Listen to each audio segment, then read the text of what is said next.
Welcome to Elderfield, a small, cozy town brimming with friends, foraging, farming, and eldritch horrors, deities that at any moment can decide your success or failure in any task. Today, I want to explore the potential lore of Elderfield based on what we've seen so far. And disclaimer, what I'll discuss are my own personal theories based on the available information and not confirmed facts. If anyone has other theories, ideas, or opinions, please feel free to share them in the comments. This video won't be the last one, so with more content and discussions, I'd love to create an updated version in the future. But for now, let's dive into Elderfield. You begin the game by leaving your home and encountering Tanner, a character who hasn't seen you since school ended.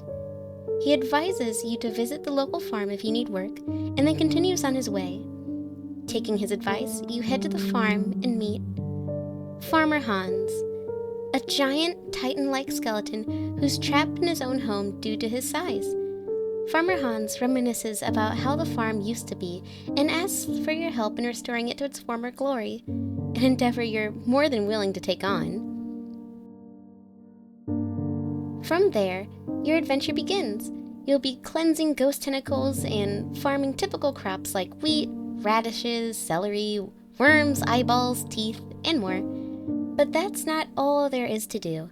Interacting with the citizens and completing their tasks is just as important. Many of the townspeople display strange quirks and behaviors, but one person I'd like to focus on is Dave.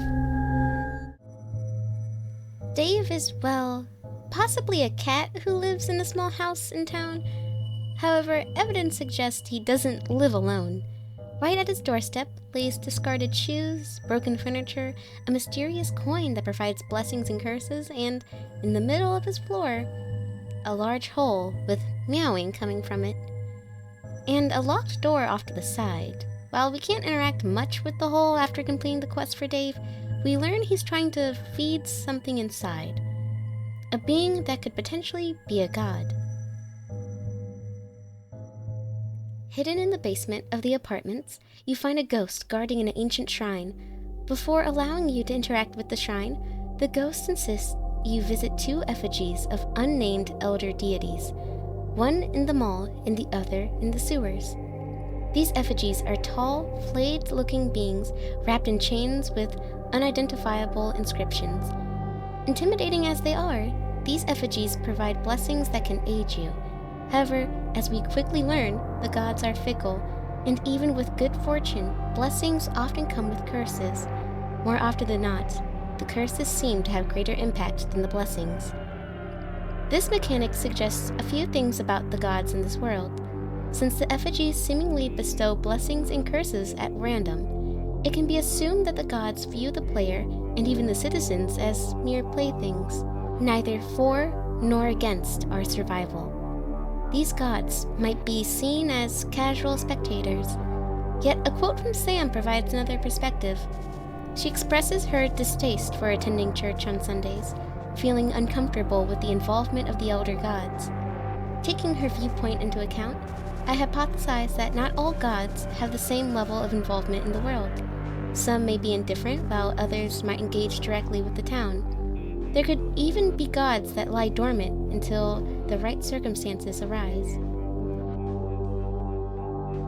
Aside from the effigies and shrines to the gods, there is one being that could be considered their equal, a being that arrives with the fog, silencing all monsters in its path, riding atop a pallid horse. The taxman enters the town, sparing no one on collection day. The taxman appears before your farm, his signature red eyes glowing through the darkness of his attire, waiting for payment. If you pay his toll, he will bestow a harvest blessing upon you, but if you refuse, he will curse your land. Even though the taxman may or may not be a god, his presence certainly carries the aura of one. The mall is the largest area to explore so far. A place filled with semi-open stores, aggressive shoppers, and many horrifying mysteries. As you explore, you learn that the mall predates the town, having been around for 100 years. Whether the mall always had the same stores, or if they appeared over time, is still unclear. But one thing is certain, the mall is no ordinary place. It's home to massive gnosis, giant caves, offices, and monstrous creatures. Many of the enemies you encounter are shoppers, humanoid entities that mutate randomly into various forms, such as worms, mushrooms, and Resident Evil-style parasites. Whether these shoppers were once human is unknown, but after speaking to the human NPCs who seem to be in a trance-like state, it seems plausible.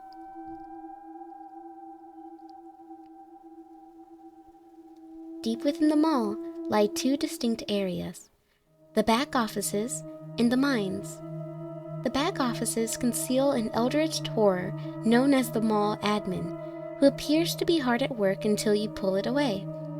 After defeating it, the tentacles that bind the mall and town will vanish, opening up new quest lines.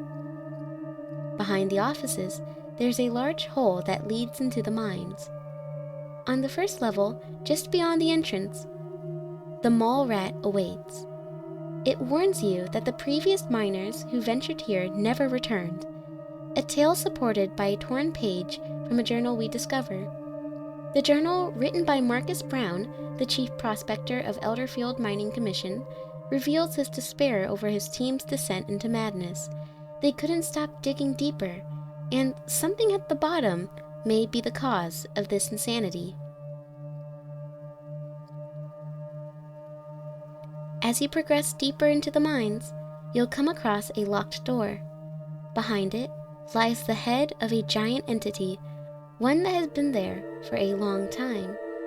This entity will speak to you, offering either valuable items or not, depending on your luck. Though the giant head doesn't say much, its true purpose might be uncovered in the future. An organization mentioned throughout the game is the Neighborhood Watch, whose origins date back to 1692. It was formed to counter occultic activities in the town. Most citizens seem wary of the Watch, some even expressing outright fear or distaste. And I can understand why. A being has infiltrated the Watch, an entity that will stalk the player until you can't escape. What this being is exactly remains unknown, but it's curious that it's part of the Watch. Was it created by the Watch to counter the monsters? If so, why does it target the player? Or is it an occult entity pretending to be part of the Watch? This question remains unanswered for now. However, there's one detail that doesn't quite add up. The Watch's sign by the lake states that the group was formed in 1692. Yet, according to the town's timeline, Elderfield itself was only established less than 100 years ago, after the mall was built. From what we can infer, the town is likely set in the late 20th to early 21st century, so what's going on? Was there a town before Elderfield? One that existed near the lake, but is now gone? This brings us to the lake, an eerie location in the town with some fascinating occurrences. One of the most prominent is a ghostly apparition leaping into the lake. When you investigate, you find only discarded clothes, which you can loot. The other strange event involves a gathering of fish-like people, seemingly possessed individuals obsessed with the lake and eager to become part of it. But where did these fish people come from? Are they former residents of the town or entirely different entities? Upon investigating a little further, you discover an ancient, grotesque transformation process, one that turns humans into fish. This revelation is particularly unsettling, given how fishing is a major part of the game.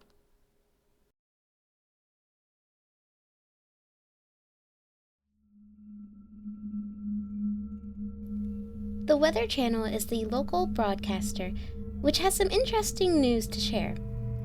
One is about the Pumpkin Carving Festival. It states that pumpkins can't grow in Elderfield due to either climate or soil conditions, causing them to wander off. In their place, the citizens carve large orange eggs that grow behind the farm. The winner of the festival is elected mayor for the year, A local legend claims that the pumpkins that wandered off years ago were actually heads, and whatever comes from the eggs are their bodies. This might explain the origins of the merchant who occasionally buys your crops. But if these pumpkin hybrid creatures are all friendly, who's to say? Another is clear skies. In this broadcast, it's suggested that clear skies are the perfect conditions for venturing into the forest to follow the sounds of screaming. However, once you reach the source, the screaming will cease, and you'll realize you were alone to begin with. One citizen, found hiding in the sewer, laments that the Weather Channel predicted clear skies, but the forecast was wrong. This character seems to be one of the wisest in Elderfield when compared to the fates of the other citizens. And another broadcast is the mall sale. This broadcast reveals more about the mall's history. As mentioned before by a citizen, the mall opened 100 years ago, before the town was established. And most notably, this is the first time a sale has occurred in the mall, with shoppers urged to check out 50% off deals. Could this be a tactic to lure more citizens into the mall? Or could this actually be a real sale? You never really know.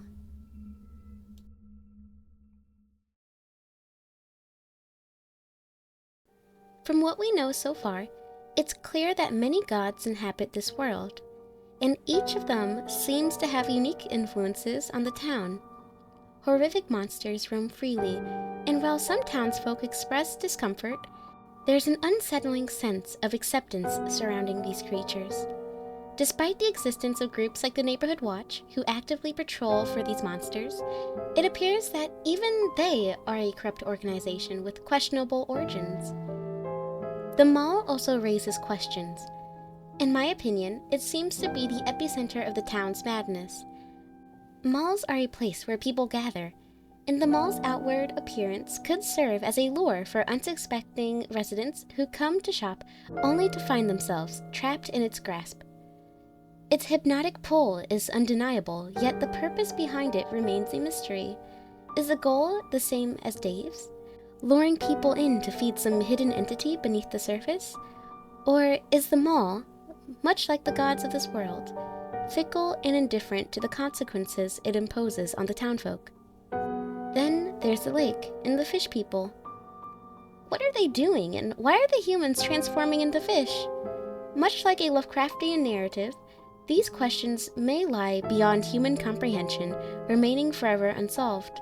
Still, even if we never uncover the answers, the mysteries of this town offer something to ponder, an invitation to grapple with the unexplainable.